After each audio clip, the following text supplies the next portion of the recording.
Bonjour tout le monde, alors ça fait très longtemps que je dois vous faire ce coup de cœur. Si vous passez à la librairie, je vous en ai déjà forcément parlé parce que vraiment c'est un livre que j'ai beaucoup aimé, mais j'ai manqué de temps. Donc voilà, je vous fais enfin la vidéo de ce coup de cœur de la rentrée d'hiver. Le dernier roman de Nathalie Azoulay, Toutes les vies de Théo, qui est sorti chez POL. Voilà la couverture. Alors c'est un livre que j'ai beaucoup aimé parce que il est extrêmement riche. Et encore une fois, l'auteur nous subjugue par son écriture, par la construction de son histoire, de sa narration. Enfin bref, j'ai adoré. En fait, on suit l'histoire de Théo. Alors au début, il est tout jeune, étudiant. Il rencontre Léa. Et c'est une incroyable histoire d'amour qui débute entre eux, voilà. D'autant que Théo est particulièrement attiré par Léa parce que elle est différente de lui. Lui, il est catholique, elle est juive. Et en plus, il a la particularité d'avoir été élevé par une mère à moitié allemande qui n'a cessé de lui parler, en fait, de la Seconde Guerre mondiale, de ce que les nazis avaient fait aux juifs, de la Shoah. Et donc, comme le dit l'auteur, il a été biberonné au plus jamais ça. Et il est extrêmement attiré par la religion de Léa et le fait qu'elle soit juive. Ils vont vivre leur histoire d'amour, un enfant va naître et on va les retrouver de nombreuses années plus tard. Théo a 50 ans, d'ailleurs c'est le jour de son anniversaire, quand le massacre du 7 octobre a lieu en Israël.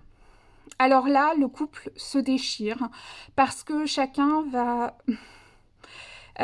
prendre une voie différente, c'est-à-dire que là où ils étaient extrêmement soudés, d'un seul coup, Léa, elle plonge dans un extrémisme religieux qu'elle estime nécessaire et être finalement un devoir de mémoire pour ce que les Juifs ont subi dans leur histoire.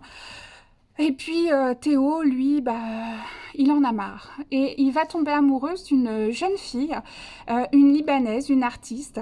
Et à nouveau, il va être subjugué par sa différence, par sa culture.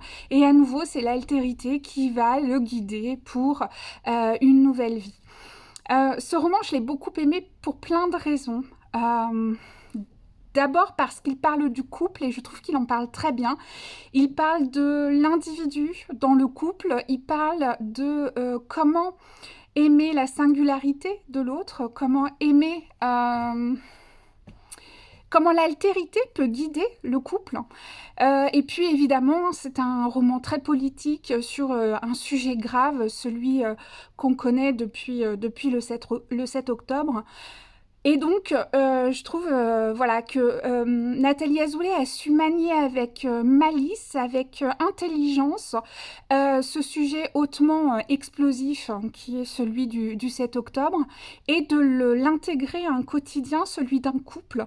C'est extrêmement intéressant de voir l'évolution de ces deux personnages, de voir comment ils vont vivre ce massacre qui finalement ne les concerne pas directement, puisque en plus c'est loin de chez eux, c'est en Israël, mais en même temps, eh ben voilà, l'histoire, la religion de Léa va prendre le dessus finalement sur leur amour, sur leur quotidien, sur ce qui faisait leur couple. Voilà, c'est un roman que j'ai vraiment beaucoup aimé, je vous le recommande, et en plus je suis ravie parce qu'on va pouvoir en discuter demain avec Nathalie Azoulay, puisqu'elle sera présente à la librairie à 19h. Donc si vous voulez venir échanger avec elle, découvrir son roman, vous êtes les bienvenus. Voilà, je vous recommande Toutes les vies de Théo, le dernier roman de Nathalie Azoulay qui est paru chez POL.